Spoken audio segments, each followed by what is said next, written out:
The mahogany doors of Harrison Industries loomed before me, just as imposing as they were 10 years ago when my father had me escorted out by security. Today, I wasn't here as Michael Harrison's disappointing daughter. I was here as Alexandra Stone, CEO of Stone Innovations, and his company's last hope for survival. My heels clicked against the marble floor of the lobby where I'd once played as a child. The receptionist didn't recognize me. Why would she? The scared 22-year-old who'd run out of this building in tears bore little resemblance to the woman I'd become. "Ms. Stone," she smiled professionally. "The board is expecting you." Of course they were. When your company is bleeding $2 million a day, you don't keep your potential savior waiting. The executive elevator still required a special key card. I smiled, remembering how I used to sneak up to the top floor using the copy I'd made of my father's card. Back then, I thought if I learned enough, proved enough, he'd finally see me as more than just his little girl playing at business. I was wrong. The memory of that final confrontation rose unbidden as the elevator climbed. Absolutely not. My father's voice had filled his corner office, making the awards on his walls tremble. "You're not ready to run a division." I stood my ground. The business proposal I'd spent months preparing clutched in my hands. At 22, fresh out of business school with honors, I thought I was prepared for this moment. "Dad, look at the numbers. The tech division is falling behind. My proposal could revolutionize our entire approach to—" "What you need," he cut me off, "is to start at the bottom like everyone else. Learn the business properly." I have learned it. I've worked every summer since I was 16. I've studied every aspect of filing paperwork and attending board meetings as my daughter isn't the same as real experience. He didn't even look at my proposal. I'd built this company from nothing. 30 years of hard work, of sacrifice. You think you can just walk in here with your fancy degree and take over? I don't want to take over, I protested. I just want a chance to prove. The answer is no, Alexandra. You'll start in middle management like everyone else. Maybe in 10 years, if you work hard enough, we can discuss a junior executive position. The unfairness of it stung. Mark Stevens got to run the West Coast division right out of college. Mark Stevens had real-world experience. Mark Stevens is your golf buddy's son. My father's face hardened. That's enough. This discussion is over. But for once, I didn't back down. You'll never see me as anything but your little girl, will you? No matter what I achieve, no matter how qualified I am, you want to know why you'll never be CEO. He stood up, his voice cold. Because you're too emotional, too impulsive. Running a company requires discipline, strategy, patience, qualities you clearly lack. I straightened my spine. Then I'll build my own company. He actually laughed. Build your own. Do you have any idea what that takes? The years of work. The connections? The capital? I'll find a way. No, you'll fail. And when you do, don't come crying back here expecting Daddy to fix everything. I tore my proposal in half, letting the pieces fall to his immaculate carpet. I won't. His finger jabbed the security button on his desk. When you're done with this tantrum, there's an entry-level position waiting in accounting. That's my final offer. 2 security guards appeared at the door. I straightened my blazer, determined not to let him see me cry. Keep your offer, and remember this moment, Dad, because the next time you see me in this office, I won't be asking for anything. 10 years later, the elevator doors opened onto the executive floor. The same paintings hung on the walls, the same plush carpet muffled my steps, but everything else had changed. Harrison Industries, once the darling of Wall Street, was on the verge of collapse. Their stock had plummeted 80% in 6 months. Their major contracts were being canceled. Their reputation was in shambles, and I owned their largest competitor. The boardroom doors opened to reveal a full house. Board members, executives, and in the center chair, my father.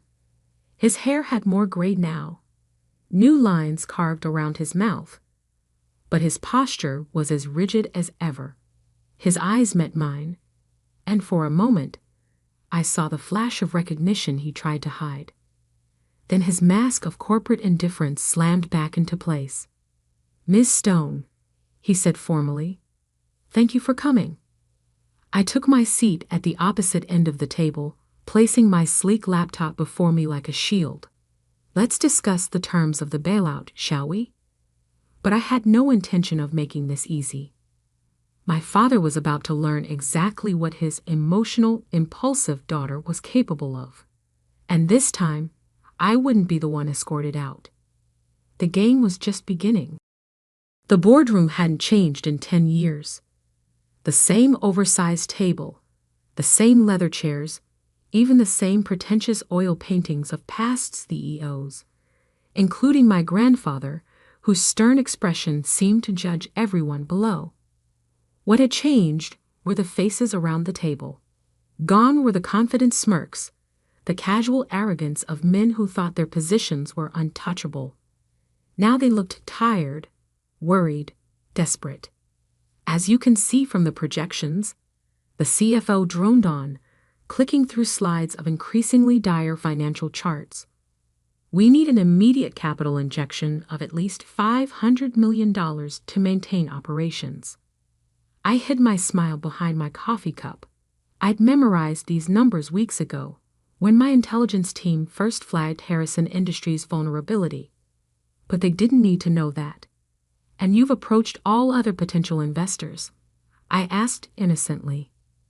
My father's jaw tightened. He knew exactly why every major investment firm had turned them down. Because I had bought controlling interests in those firms through shell companies over the past 5 years. "Yes," he ground out. "Stone Innovations is our best option for immediate rescue." Best option. Only option. Same thing. As the CFO continued his presentation, my mind drifted back to the day I'd started building my revenge. The morning after being thrown out of Harrison Industries, I sat in my small apartment, surrounded by business journals and my laptop. My trust fund card had already been canceled. Dad's way of teaching me a lesson.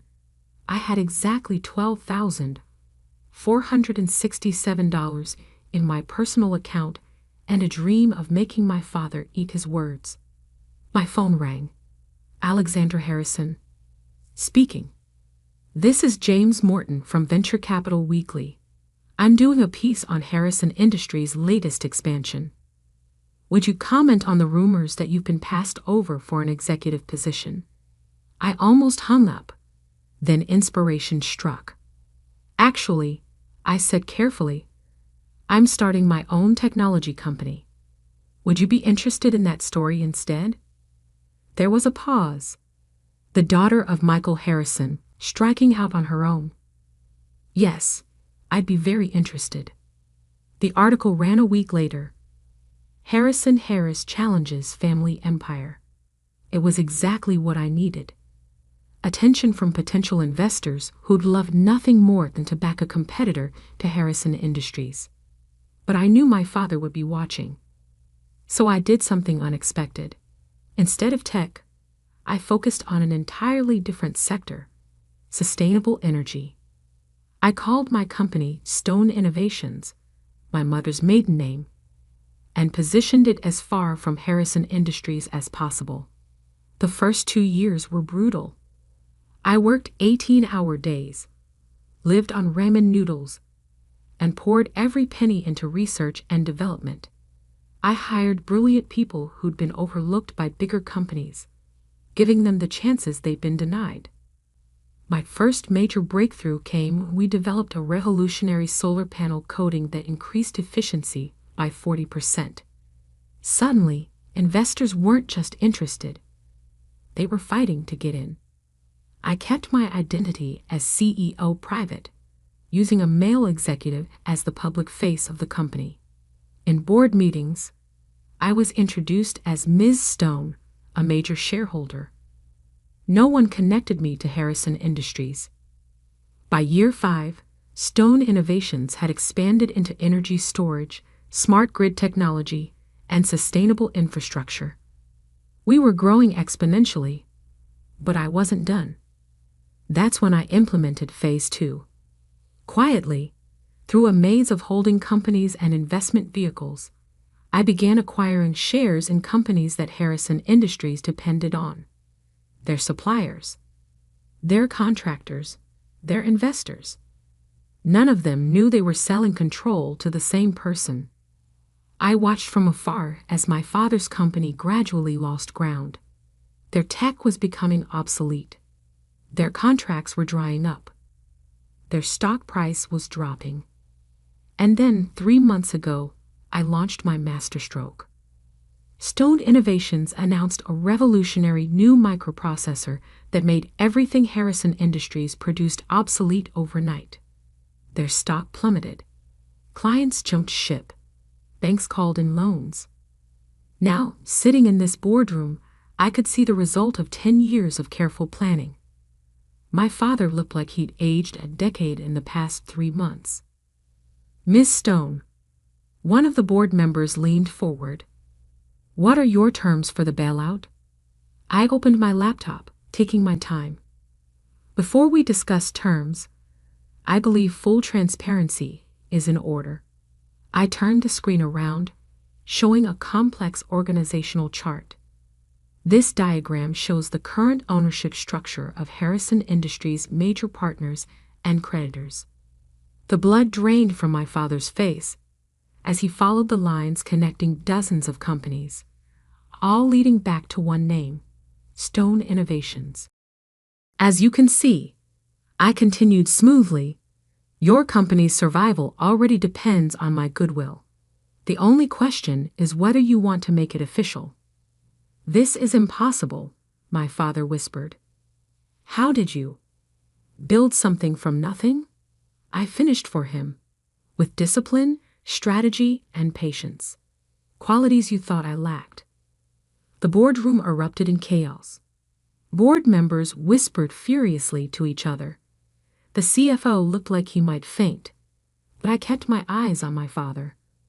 For the first time in my life, I saw something I'd never seen before in his expression: fear. But I wasn't done, not even close. Because what no one in the room knew was that this meeting wasn't really about saving Harrison Industries. It was about destroying it. And I was just getting started. This is a hostile takeover, my father finally said, his voice barely controlled. You've orchestrated our downfall just to take control. I leaned back in my chair, letting his words hang in the air. Actually, I didn't orchestrate your downfall.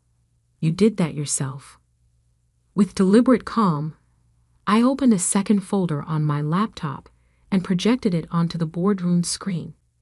Let's review the past decade of Harrison Industries' decisions, shall we? Slides appeared, showing years of missed opportunities, failed innovations, and catastrophic management choices. 2018. You rejected an acquisition of Microtech Solutions, calling their AI research speculative. They're now worth $6 billion. 2019. You ignored warnings about security vulnerabilities in your main product line, leading to the largest data breach in industry history. 2020. You pushed out your top research team because they challenged your outdated vision. Each point landed like a physical blow. The board members shifted uncomfortably, avoiding my father's gaze. I didn't cause any of this, I continued. I simply built a better company while you were busy protecting your ego. You built it to destroy us, my father accused. No. I stood up slowly. I built it to prove a point. The same point I tried to make 10 years ago when you threw me out of this building. I walked around the table, each step measured and precise. That innovation matters more than tradition. That fresh perspectives have value. That sometimes the person you dismiss as too emotional, too impulsive, too female might actually know what she's talking about. The CFO cleared his throat nervously. The terms of the bailout, Miss Stone? I smiled. There won't be a bailout. The room erupted again. My father's face turned purple. Then why are you here? To offer your employees jobs. I pressed a button on my phone, and my assistant entered with a stack of folders. Every Harrison Industries employee, from janitors to executives, will be offered a position at Stone Innovations. Same salary, better benefits, actual growth potential. You can't do this, my father sputtered. I already have. Your people started receiving the offers electronically 5 minutes ago. I nodded toward the windows, where employees could be seen gathering around their computers, expressions of shock and relief on their faces. Your choice is simple, I continued. You can file for bankruptcy and watch your employees leave en masse, or you can agree to an orderly transition under Stone Innovations' umbrella. Either way, Harrison Industries, as you know, it ceases to exist. My father stood up so abruptly his chair crashed backward. I'd built this company. And I'd built a better one. I met his glare steadily. Without your name, without your connections, without your help, I did exactly what you said I couldn't do. The board members were already reaching for their phones, no doubt calling their brokers to salvage what they could. My father stood alone, his empire crumbling around him. But then something unexpected happened. A quiet voice spoke from the doorway. She tried to warn you, Michael. Everyone turned. There stood Thomas Harrison, my grandfather, the company's founder, who had retired years ago. I hadn't seen him since that day. I was thrown out. Dad, my father started. What are you doing here? I've been watching, grandfather said, walking slowly into the room. Watching you run my company into the ground while my granddaughter built something remarkable. He turned to me. Though I didn't know it was you until recently, Alexandra. I swallowed hard. How did you know? He smiled. Because you did exactly what I would have done. What I did when I started this company. You saw the future while everyone else clung to the past. My father sank into his chair. You knew? All this time? I knew someone was outmaneuvering you at every turn, grandfather replied. I knew Stone Innovations was everything Harrison Industries should have become. When I finally figured out, it was Alexandra. He paused, and to my shock, I saw tears in his eyes. I'd never been more proud. The word proud hit me like a physical blow. All these years of planning, of working, of proving myself. Somewhere along the way, revenge had stopped being the point. I'd built something that mattered, something that would last. My father looked between us, decades of certainty crumbling. I was wrong, he whispered. Yes, I said quietly. You were. The company is gone, I finished. But its people don't have to be, including you. He looked up sharply. Stone Innovations needs experienced executives, I continued. Ones who've learned from their mistakes. If you're willing to start at the bottom, learn the business properly. The irony of throwing his own words back at him wasn't lost on anyone in the room. For a long moment, he just stared at me. Then slowly, he reached up and unpinned the Harrison Industries logo from his lapel. Where do I start? 6 months later, Stone Innovations moved into the Harrison building, not because we needed it. Our headquarters was already twice the size, but because sometimes the best way to move forward is to remember where you came from. My father started in middle management, just as he'd once insisted I should. It wasn't easy for him, taking orders from people half his age, learning new technologies, admitting when he didn't know something. But he did it. Grandfather joined our board of directors, bringing decades of wisdom tempered by a newfound appreciation for innovation. Together, we transformed the old Harrison Industries into something new, something better. The mahogany doors still stand in the lobby, but now they open onto a different world. Solar panels cover the roof. The old oil paintings have been replaced by digital art. And in my office, the same one where my father once dismissed my dreams, sits my first business proposal, taped back together, framed as a reminder. Not of anger or revenge, but of what's possible when you refuse to let someone else define your limits. The other day, I overheard my father telling a new employee, "My daughter built this company from nothing. Remember that when she tells you something's possible." I smiled, but didn't let him see me. He's learning. We all are. Because in the end, success isn't about proving others wrong.